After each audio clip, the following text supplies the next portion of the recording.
जीवनामध्ये आपण आपल्या घरामध्ये नटच आहोत बरं का. आपली आपण जबाबदारी पार पाडली म्हणजे कोण आहेत आपण नट आहोत. तसं द्वापार युगामध्ये भगवान कृष्णाच्या अवतारामध्ये भगवान परमात्मा कोण होता?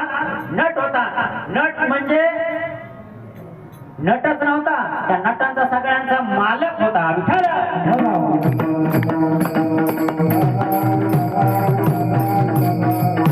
तुका म्हणजे नटधारी भोग भोगुनी ब्रह्मचारी.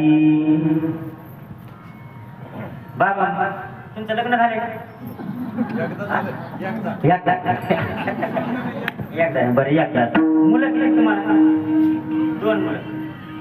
बरं मी तुम्हाला ब्रह्मचारी म्हटल्यानंतर मी जर म्हटलं तुम्हाला बाबा तुम्ही ब्रह्मचारी ते लोक मला काय म्हणतील? मला काय म्हणताल तुम्ही? वेळा महाराज म्हणताल ना. बरं समजा तुम्ही म्हणताल बरं